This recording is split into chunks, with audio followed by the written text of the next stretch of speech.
Hello friends, in the previous lecture we talked about listening skills as one of the ingredients of soft skills, and if you have listened to me well, you remember I focused on the need of a specific kind of listening. I hope you are listening to me, but then what is this specific kind of listening? And in this lecture we are going to talk about the different types of listening and how different types of listening help, and what are the various situations where these listening skills help you. Now, initially there can be three types of listening. The first is a combative listening. Now, this listening, as the word goes, it is just to listen, but while listening you combat also, meaning thereby you are not listening to, but you are listening to with a protest.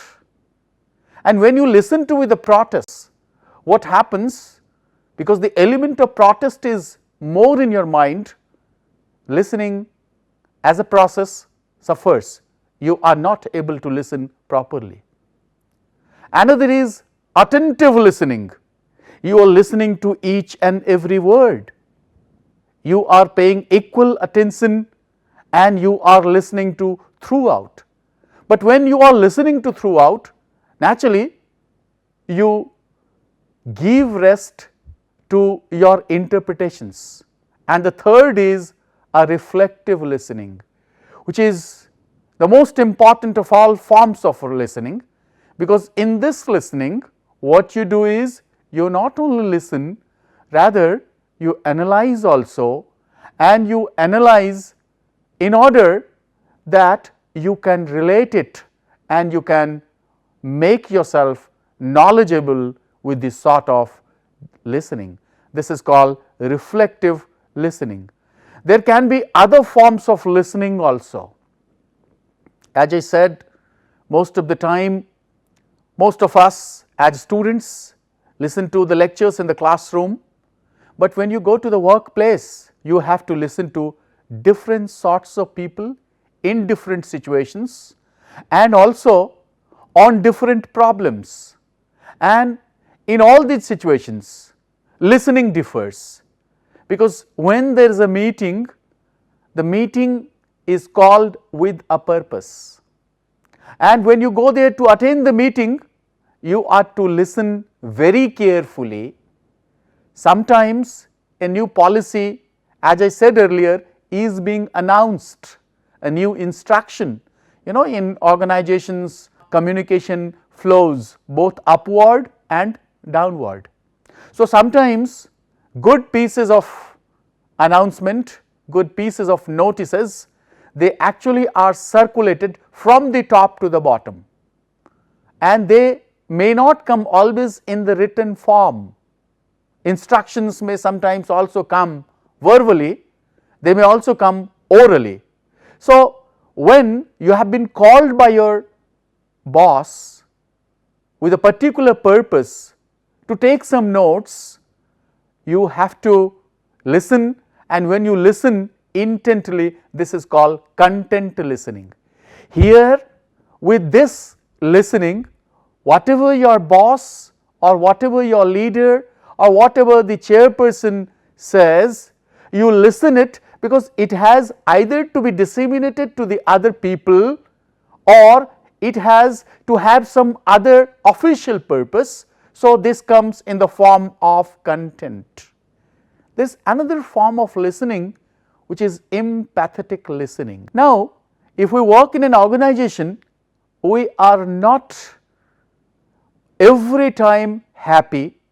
Sometimes we are undergoing certain stresses. As leaders, you may also come across such a situation where you have to listen to a particular problem of an individual. Moreover, as a person who is going to pass that information, because if the boss does not hear his problems or listen to his problems, perhaps he may feel disenchanted.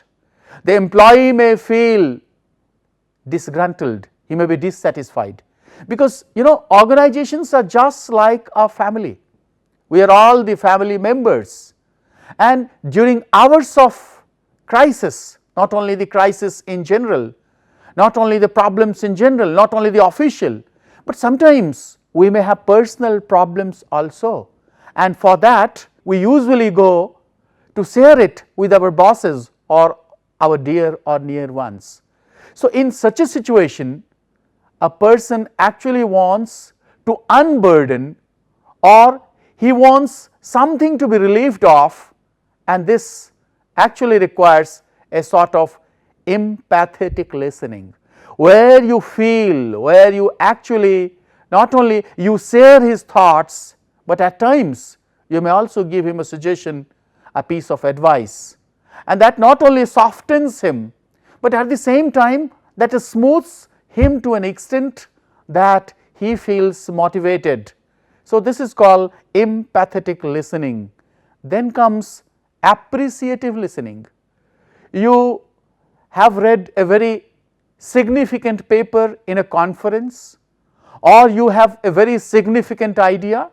Most of the youngsters these days, they come up with bubbling, innovative new ideas, and they want that they should have somebody to listen to them. Say for example, nowadays with the help of communication facilities around, and with the sort of sharing facility also, if a new idea comes to us, say for example the solution to a problem, you want that there should be people who not only should listen to it, but then they should also appreciate. You will find if somebody is a very good singer, he actually wants people to appreciate him.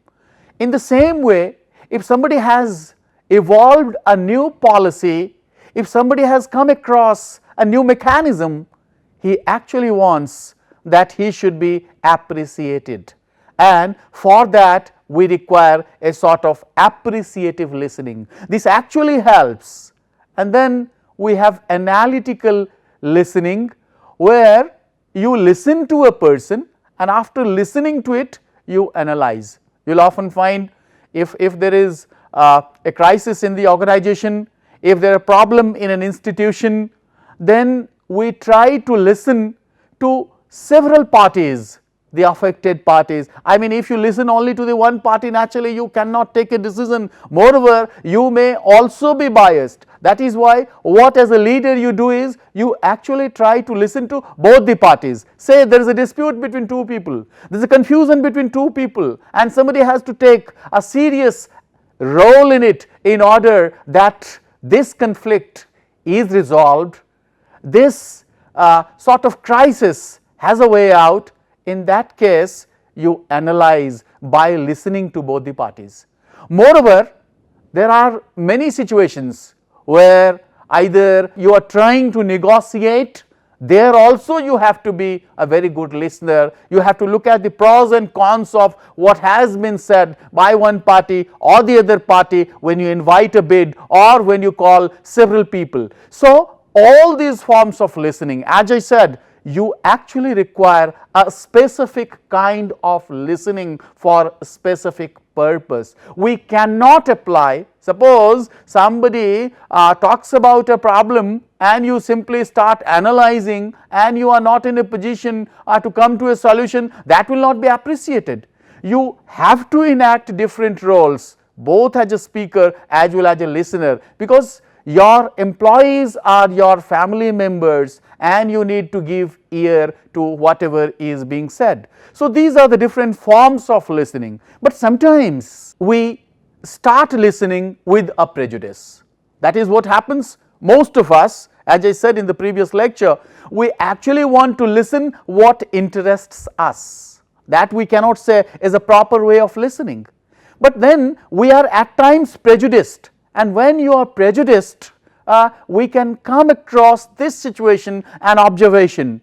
if we hear something that opposes our most deeply rooted prejudices. For example, if the boss says, Mr. X, the propositions or the project that you have written, it actually it is a very early project, or moreover it is actually a sort of exaggerated one where the estimate has not been properly regulated by taking into consideration the various pros and cons of the situation. Now, in such a situation, what will happen?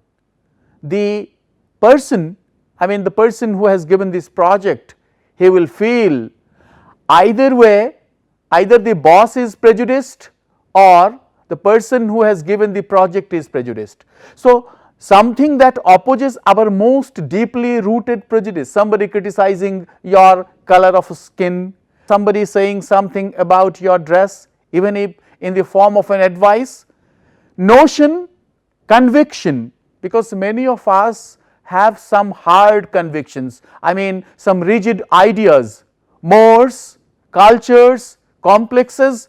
Our brains may become overstimulated and not in a direction that leads to good listening. If in the very first instance somebody says that it appears to me a very hasty argument, naturally you will not be listening, or he is not in a position to listen, so it will affect listening. Maybe that in the project you have hinted at something which can be very rational even, but at the same time, because the person is biased and not able to listen to you, the entire project appears to you nothing but meaningless. We mentally plan to rebuttal what we hear.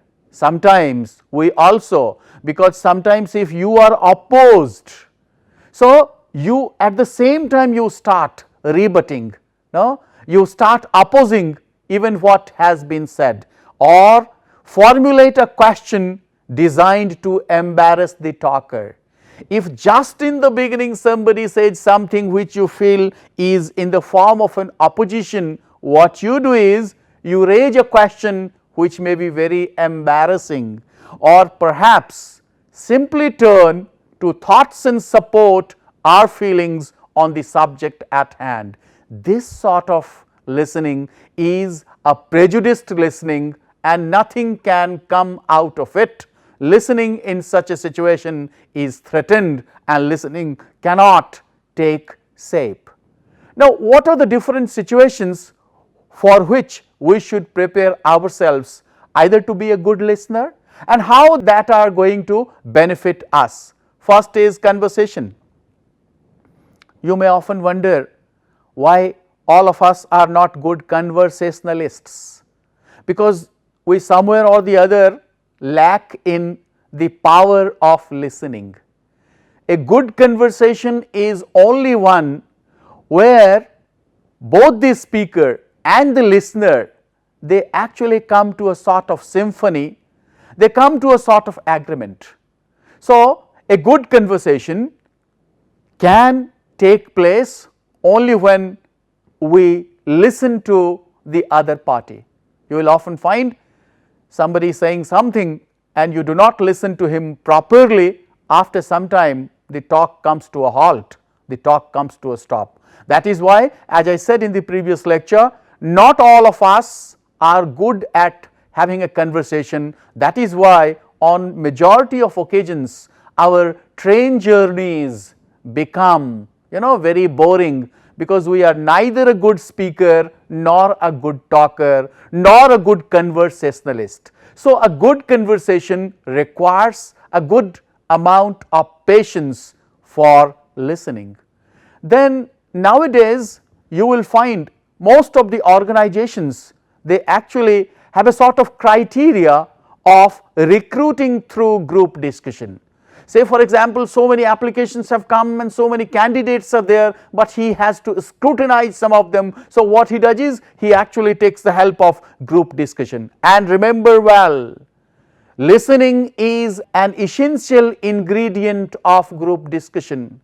A person who is not good listener cannot excel in a group discussion. On many occasions We have said that if somebody does not have anything to contribute to a group discussion, but then if he has a patience to listen, he can actually carry forward, or he can by opposing or by supposing continue his being in the group discussion.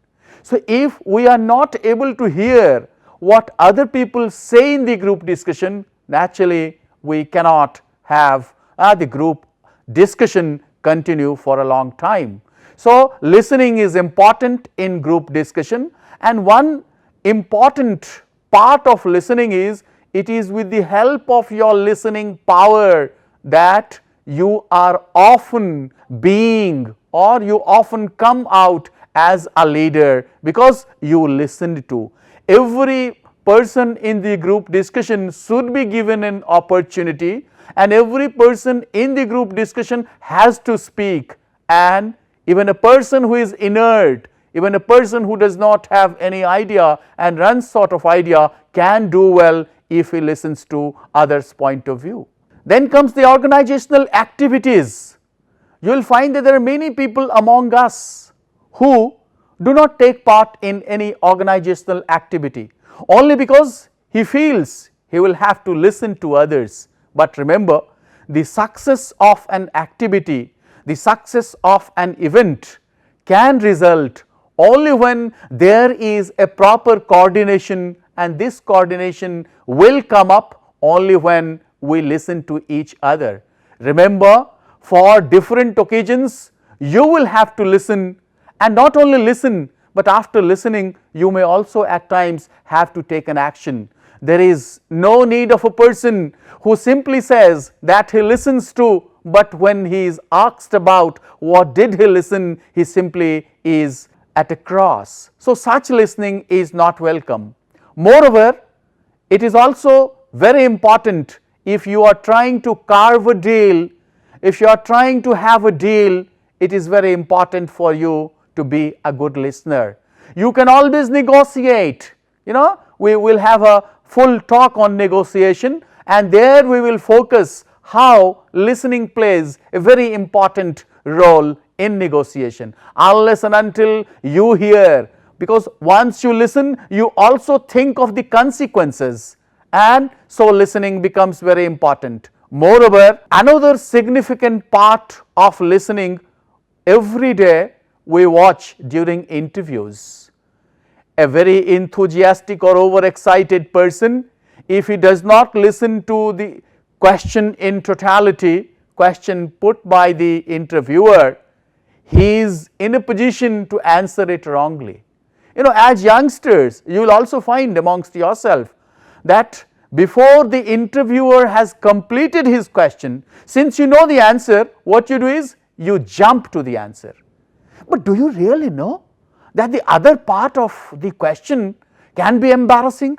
So, if you have not learned the art of proper listening, you may actually err, you may actually commit a mistake. An interview is one of the best ways to judge what you have listened and how you have made others listen. And then meeting is a very common ingredient. Most of the successful meetings, they are successful because of the listening activity. Throughout, people listen and they pay attention to what is being said. During listening, it is also important that we do not give importance to whisperings or parallel talks. It has also been observed that during group discussions, at times and in meetings, there are people who start a parallel conversation. That conversation is not required, because that will destroy the atmosphere of listening, and it may be difficult for other people to concentrate on the agenda of the meeting. What are the factors that can affect listening in such situations? The first is the external factors. I am delivering a lecture from this room, and I feel that this is very cordial, because no noise disturbs me, and the venue is also so intimate. I am here only, I speak, and I am not being interrupted by anyone. I here maintain a sort of space where I can play my part well, and the time has also been taken into consideration so that I can deliver my talk well, and I have given ample space, and I feel that I have a status. I am talking to you all, though invisibly enough. I cannot see you, you can see me, but yet you are listening, my dear friend. So that is actually the beauty, and that is the magic and the charisma of listening. And this effective listening depends upon that there should be no noise. You will often find people complaining, there is too much of noise in the room adjacent to me, I cannot hear anything, I cannot concentrate on my work. That is why you will find most of the educational institutions, they are situated on the outskirts, they are situated in isolated places, because the educational activity goes on with the help of listening, with the help of sharing, where there should not be external disturbances. So listening takes place in an atmosphere where you have peace prevailing in from all sides, no noise. Venue is very important, I am in place. So whenever a meeting is decided, it is seen that the place is beautiful, not only beautiful, rather the place has all sorts of attraction, and it is free from the madding crowd. And the time is also very important.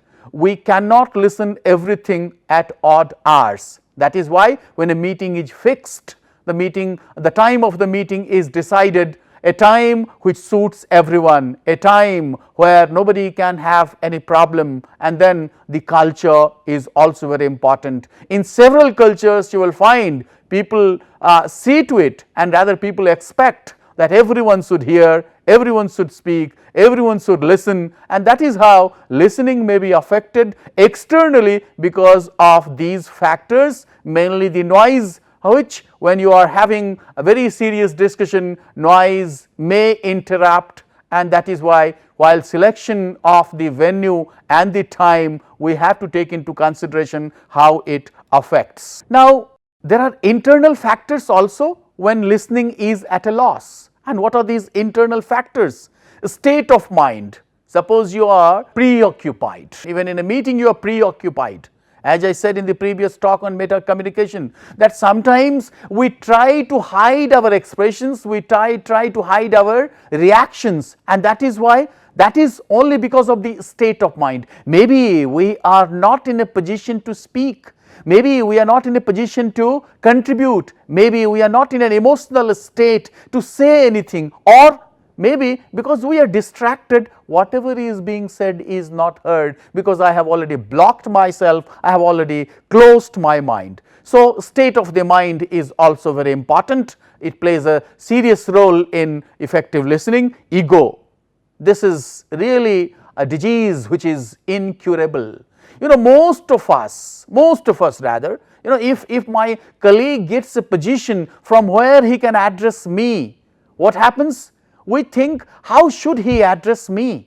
Because I have a bloated ego, I should not listen to him. So when you go to listen and you have the ego problem, naturally it will affect listening. Moreover, the language.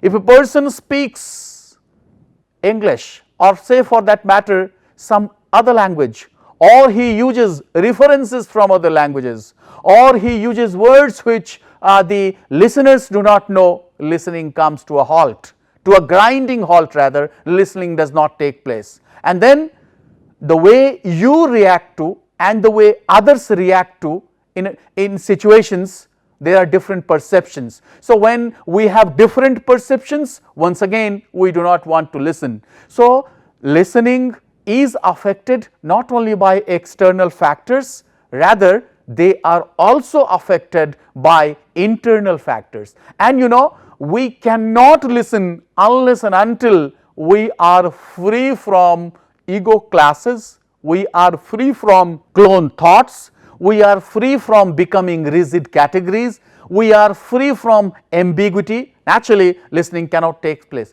In order that we listen intently and we want to utilize listening as listening in its true word and spirit, the first is we should try to concentrate on the speaker.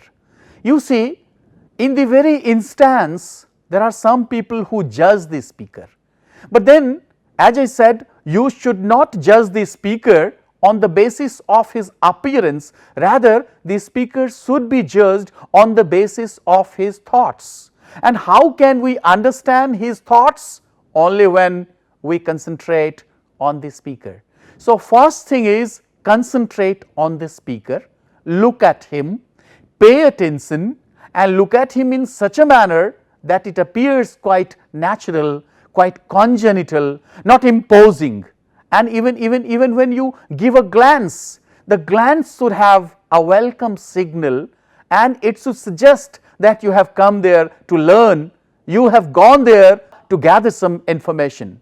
And when you listen to the speaker, because in order to be a good listener and in order to remember things, many of us go to a meeting or to a talk with some pen and paper. So, while you go there, please see that you can jot down some of the important parts of what the speaker says. But remember, while you are jotting, but then in course of jotting, you are listening also. I mean, listening and jotting down, these two activities, these two actions should take place together. So, when you are doing that, you are also summarizing the views of the speaker, summarizing not by showing them, but summarizing in your mind. But remember, if you have a doubt, no, it is not a good way to interrupt the speaker and say your viewpoints or express your viewpoints. Rather, while you are jotting down, jot it down in such a manner that after the talk or the lecture is over, you can ask him, you can seek replies in a very polite manner. Jot down the points which are relevant and then relate the problem with your knowledge. If you do it very honestly, you will find that you have really learned something and you have ensured a proper listening, because on majority of occasions we prejudge the speaker and we do not listen, and afterwards when somebody says, "Oh, what a marvelous lecture it was," you feel like regretting because you judged the speaker only in the first instance and you could not listen to him. Now, we have been speaking a lot over listening in these two lectures. Now, you should also, or you would like to know, what can be some tricks or some tips in order to have an effective listening. The first is be generous. Now, when you go to deliver a lecture, the first thing is you have a topic in your mind, but always think that the speaker who has come a long way will give you some new ideas.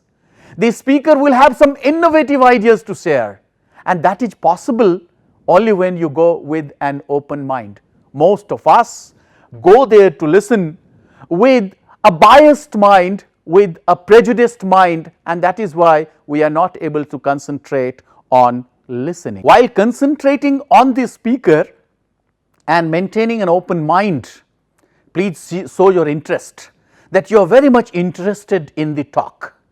So, when you show your interest, you show it in a way which I have said, you show it in a non-verbal manner, and that will also fire the imagination and fire the thought process of the speaker. Don't judge the speaker, avoid judging the speaker, and even if you are having some sort of critical thoughts, you are having some sort of critical analysis, please continue, activate your critical thinking, but keep it to yourself, don't expose it, otherwise it will affect others listening. There are other people also who may not be having as much knowledge as you. So, what you should do is, you should keep your critical thinking to yourself, but as you are jotting down, jot down the points. All these things can be done once this talk is over, once this talk is complete. Moreover, some of us have a very bad habit. If you feel that a critical thinking is going on in your mind and you suddenly start, either touching or trying to share it with a co-sitter, or with the other person sitting by your side. So what happens is, this really can be taken in a different manner, and this is like disturbing. So please do not judge the speaker and do not show your critical thinking. Avoid parallel talks and don't interrupt the speaker. Sometimes you will find that this speaker, as I said in my lecture on meta communication, he is not confining his ideas only to words, rather he also expresses something through non-words or through non-verbals. So you should be alert to understand the language of the non-verbals being used by the speaker, because the speaker, with the help of his body movement and with the help of his non-verbal cues, tries to complement what he says, or sometimes he also tries to raise a question by the way he positions the word. Remember, you should also use the time gaps. These time gaps will appear as the breather, and when you get this breather, you can actually relate and coordinate. And remember, all sorts of speakers, I mean there will be only few speakers who will not make use of silence and pauses. So try to unearth, try to extract the meaning of the supposed silence and the pauses that the speaker has given or has situated in the midst of his words. If you are alert, and if you listen, and if the thought process of the speaker ignites your fire or activates you, naturally you will take down precise notes, and when you do that, you will feel that the entire listening has been a sort of learning experience. Dear friends, as I have been saying, develop the habit of listening, not only for the sake of listening, but listening to learn. Listen to learn. Listen also to unlearn, because sometimes whatever we have learned in the past, that also can be unlearned when a new piece of information, when a new piece of knowledge is on the way. And here, before I end, let me quote what the famous novelist Ernest Hemingway says: "I like to listen.